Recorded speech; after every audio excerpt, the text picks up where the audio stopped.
Come, walk down the winding path. Don't mind the spooks and monsters. They stay hidden within the trees. There are mysteries in this world that you need to know, and paranormal truths that need to be told.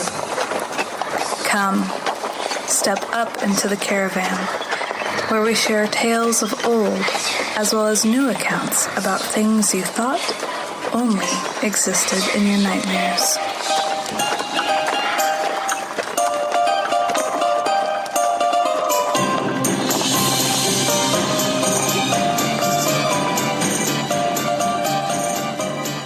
Imagine being a child.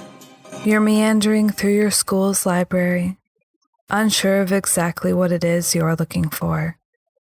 The rain is pouring, cascading down a singular window. Gray light dimly illuminating a quiet and forgotten aisle. Running your fingers along the bindings that stand before you, a name catches your eye. Pages filled with unread tales of demons, monsters, and ghosts. Your eyes fall upon its pages, hooked by its first few words. You clutch it tightly and check it out. These are the tales that opened my eyes, that filled my heart with wonder. The stories that would urge me to search for more. The stories that lent a hand in the path to creating the Caravan. The Goatman, two young teenagers who drove down Lover's Lane. Upon parking the car, a figure can be seen in the distance, in the shadows, unable to make out what it is. As large rocks began to pelt the car, the figure charged forward, coming into view.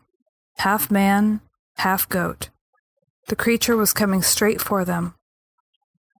They started the car as fast as they could and drove off, leaving this legend behind. The following is yet another version of the Goatman tale. To his right, looking fine in black Levi's and a white cotton sweater, sat Lisa Jane Benedict.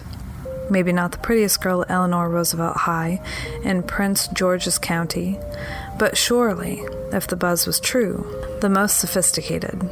"I don't like this at all," Lisa said, as Hank steered his father's Buick into the darkness of Fletchertown Road. "I mean, not that I believe any of that stupid stuff, but, well, what if he's really out there?" "Who? Your pop?"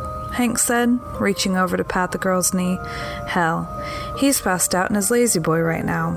"You know I'm not talking about my father," Lisa said, crossing her arms.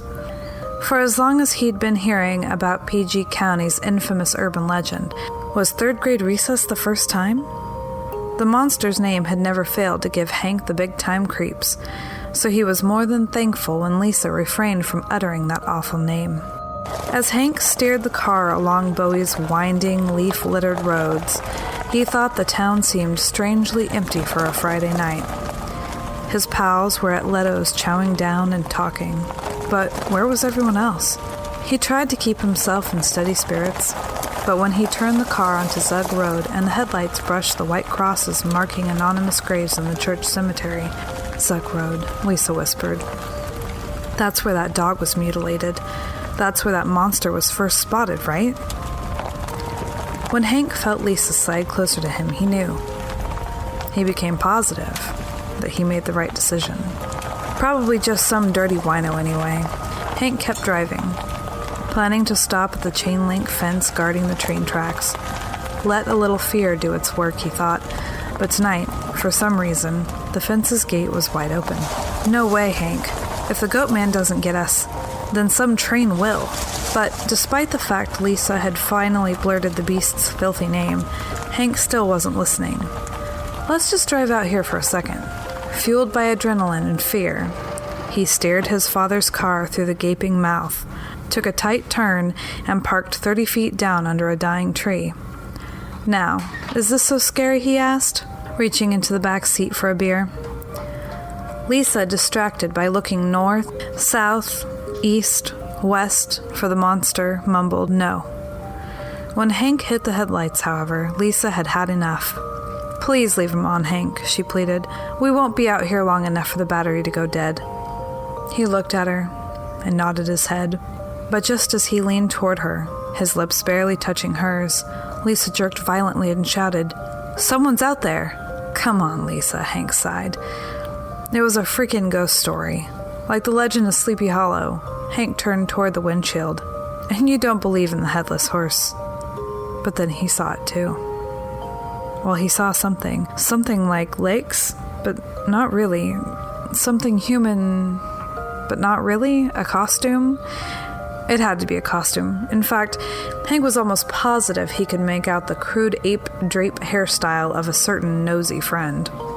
"Is that O'Sullivan?" Hank said, straining his eyes. "Hell, he's just trying to scare us, that's all." Lisa pointed a finger in Hank's face. "You are going out there and telling O'Sullivan or whoever to beat it right now." Hank looked at Lisa, weighing getting the shit scared out of him against rounding the bases with the most sophisticated girl at Eleanor Roosevelt.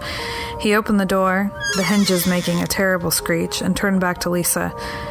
"At least have a beer while I'm gone, please?" As Hank ambled toward the shadows, the girl locked all the doors. She turned up the radio and tried to sing along.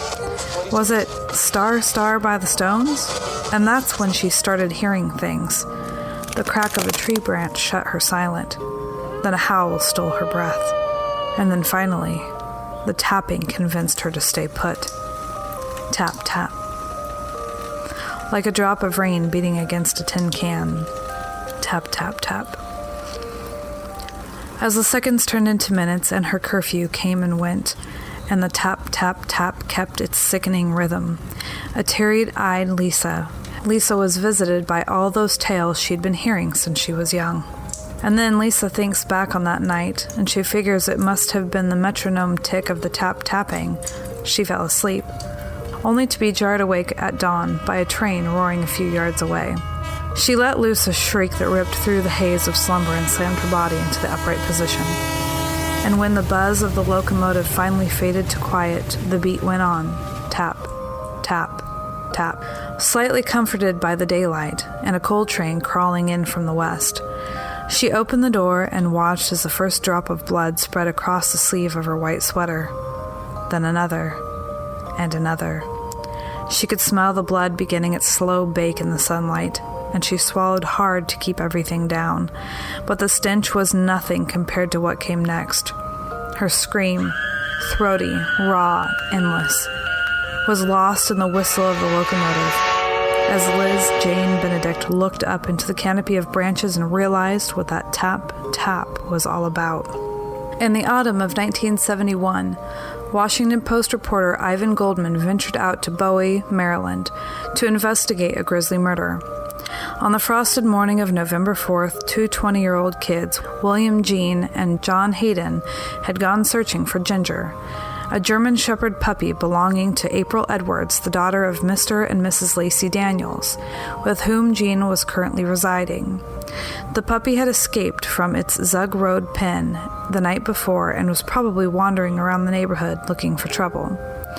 But the boys, who would later report seeing a strange figure and hearing a high-pitched squeal the night before, didn't have to look far to find the dog, or at least what remained of the juvenile canine.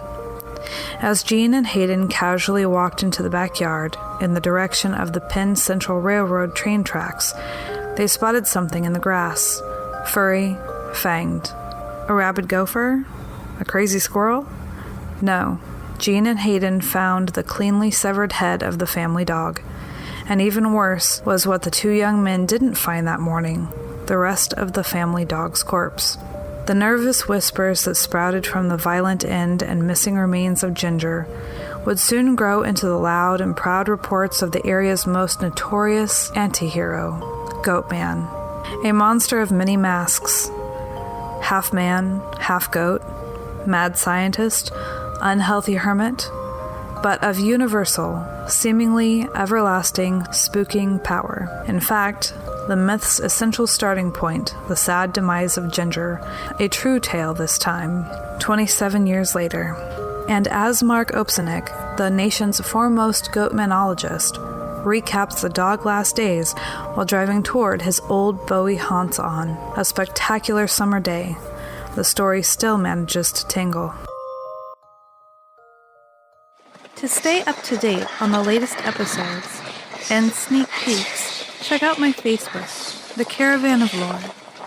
We even have a Patreon, where you can sign up to get your name on the Show Notes Hall of Fame, as well as monthly intuitive readings.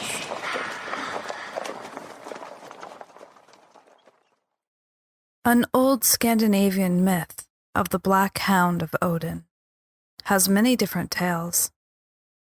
It is said to be a spectral or demonic entity from the folklore of the British Isles, essentially a nocturnal apparition, even a shapeshifter. Its appearance has been regarded as a harbinger of death, and in a rare occasion, companionable. Known also as the Black Shuck, it is said to roam from the coastline and countryside of East Anglia, the name Shuck meaning devil or fiend. One of the most famous accounts of its appearance is in the writing called A Strange and Terrible Wonder, published in 1577, with the earliest surviving description being in 1127, said to be between the size of a calf or a horse, pure black and in some descriptions a cyclops.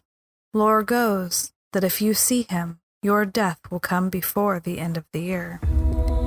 This story is said to be true, although it is related differently by everyone. However, I will take the one that belongs to our family, or at any rate the one that my father told me, and set before you the story as simply as possible.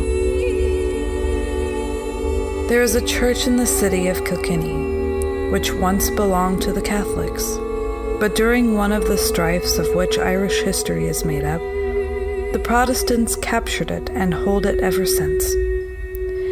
There is a graveyard attached to it, which is the resting place of ancient Catholics as well as Protestants. It is said that each night at the midnight hour, a black dog as big as a donkey used to gallop through Michael St. Wulftown Street, the Dublin Road, and down Magdalen Street. Any person who is unlucky enough to meet this monster will never have an easy mind as long as he or she lives. He spits fire in 2 long flames from his mouth and does the most frightful dances. His 2 large fiery eyes fixed on them. Then he will stand on his hind legs and tumble somersaults until they have the courage to pass him by. On one occasion, an old piper named Coach O'Leary was on his way to play his bagpipes at a dance, when he saw this horrible creature. Coach, who was a man of great courage, had often heard of this ghost.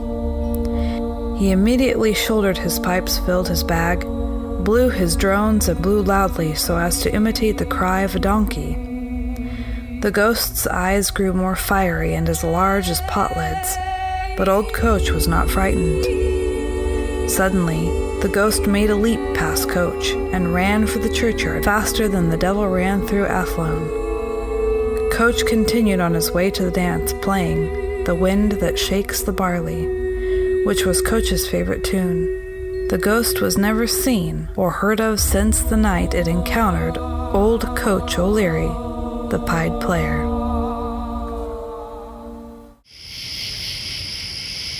If you have had an encounter, experience, or sighting that you would like to share, please email me at thecaravanoflore@gmail.com. I would love to have you on the show, or even read your stories. And perhaps one of my favorite stories to share, a tale of haunted train tracks, Maco Lights.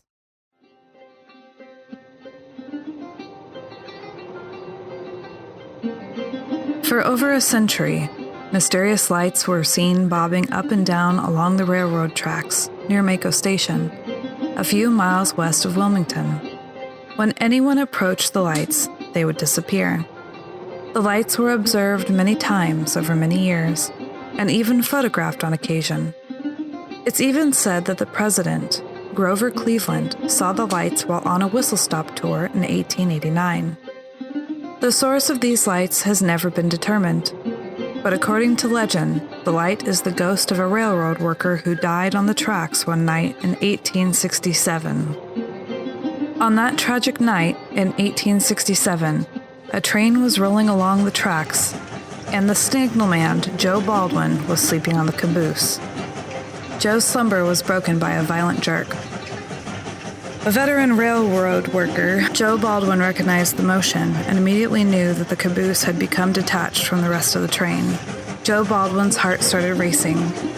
He knew that his one car was now stuck on the tracks, and that the main part of the train was rapidly moving away from him, and he had no way of contacting it.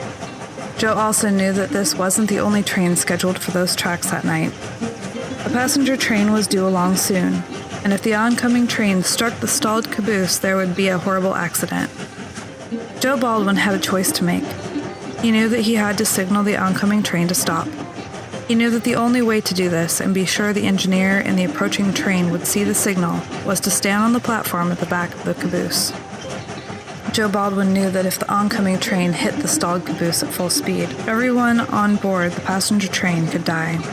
He also knew that it takes a long time to stop a speeding train, even if the engineer saw the light and stopped. There wouldn't be time enough to slow down and prevent a complete disaster.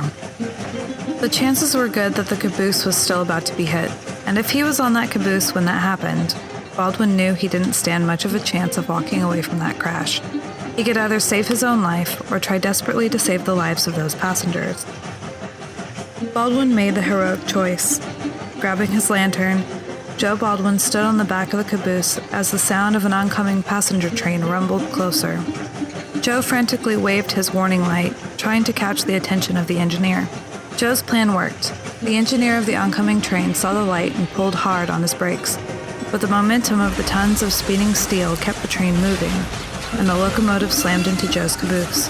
Joe's bravery saved many lives, but not his own. Joe Baldwin was decapitated in the crash. Joe's head was thrown by the force of the accident into the murky swamps that surrounded the tracks. It was never found. His headless body was buried with hero's honors a week later. For years after that accident, lights were seen moving up and down the tracks around Maco. Sometimes only one light, sometimes two. People said that it was the ghost of Joe Baldwin, still searching for his missing head. The Maco Light was seen for over 100 years, but has not been seen since 1977. This was the year that the railroad tracks at Maco Station were pulled up. Many explanations have been offered for the mysterious lights, including one intriguing geological possibility. Maco stands on top of a geological fault line. Some have speculated that the source of the lights was static electricity produced by the pressures of this fault building up along the tracks and discharging as light when the tracks reach their capacity. This would explain why the lights haven't been seen since the tracks were pulled up.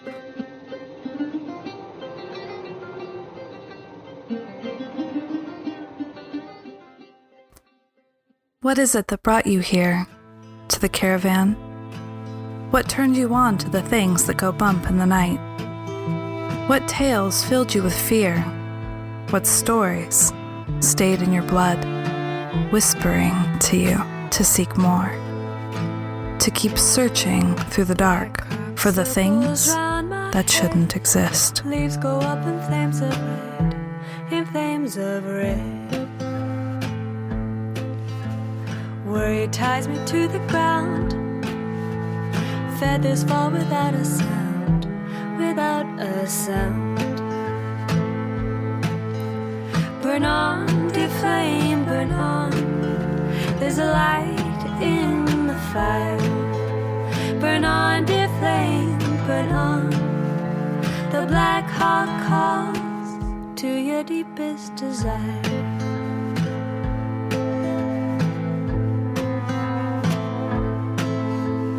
Dead, old, rotten idea. You grow heavy, then you fall, so heavy, then you fall to the ground. I lay in a pile of my broken plans. They turn red and then they fall, so red and then they fall to the ground. I'm making wings black as night. I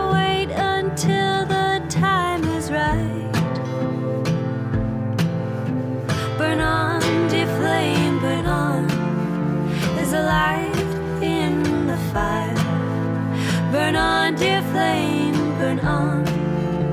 The Black Hawk calls to your deepest desire.